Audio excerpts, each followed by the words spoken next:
Kerrod here, back in the bunker at Joondalup Resort, and today I'm going to be talking about the one part of the club that needs to move faster than anything else to guarantee success out of the bunkers. Let's get into it.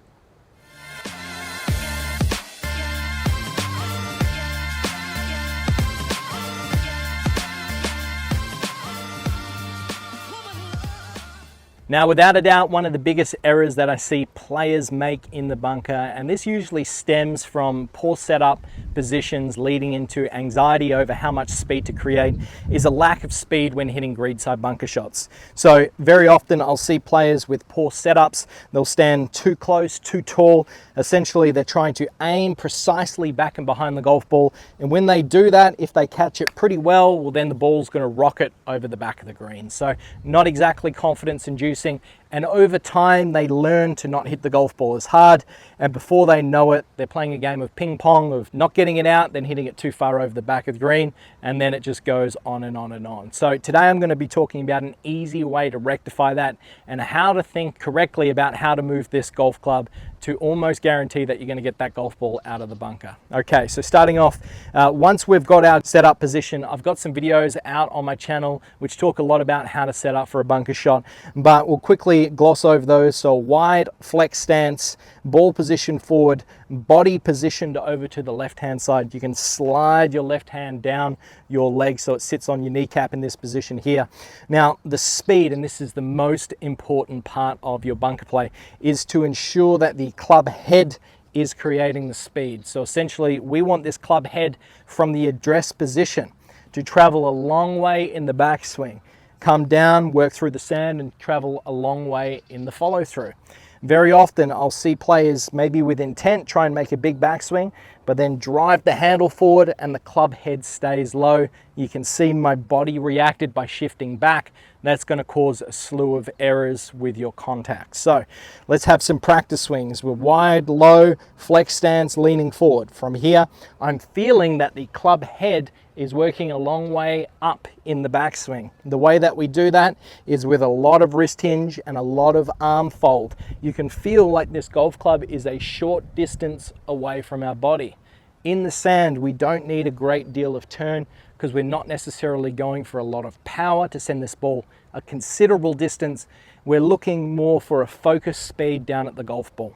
So as we get to the top of our backswing, you can see that I've had a lot of hinge. I'm almost creating what's called three sides to a square. So my upper arm, my forearm, and my club shaft creates three sides to a square, and that's going to create a lot of hinge in this position.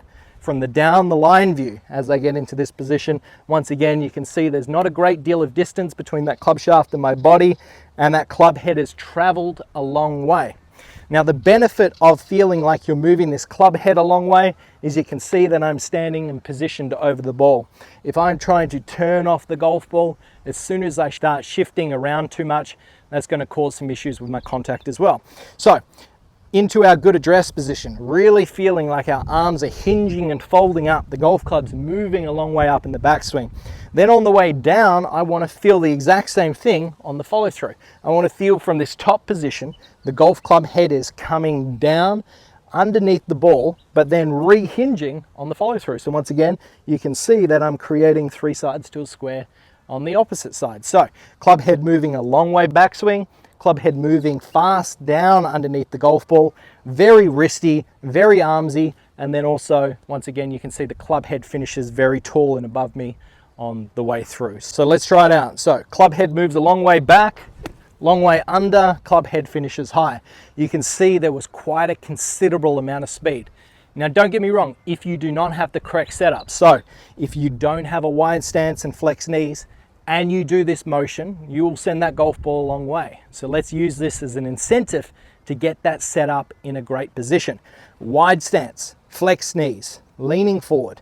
Doing those from this position here, all you need to focus on is getting this club head moving a long way back and a long way through. You can see I'm staying down as I do so. Let's step into the ball, see how it works. Club head back, club head through. That ball's going to pop out nice and soft. Let's see it again. Now, one of the big keys as we do this is to ensure that you're not decelerating into the shot We really need to feel that that club head is accelerating. Once again, notice how down my body stays as I hit these shots, and that's only going to encourage that ball with a greater opportunity to get out. So as you can see, speed is incredibly important in the bunker. If we don't have enough of it, my club head's going to stick into the sand and the ball's not going to get out. So I hope you enjoyed today's video, all about creating speed in the correct manner in the bunker. Let's make sure that we're using that club head, lots of wrists, lots of arms. It's going to feel very loose and floppy at the beginning, but that's how you're going to create enough power to be able to get that ball out on a more consistent basis. So I hope you've enjoyed today's video. Please like and subscribe, comment below if you try this out and it does help you. I'd love to hear about it. But until next time, I'm Kerrod Gray. Thanks for watching.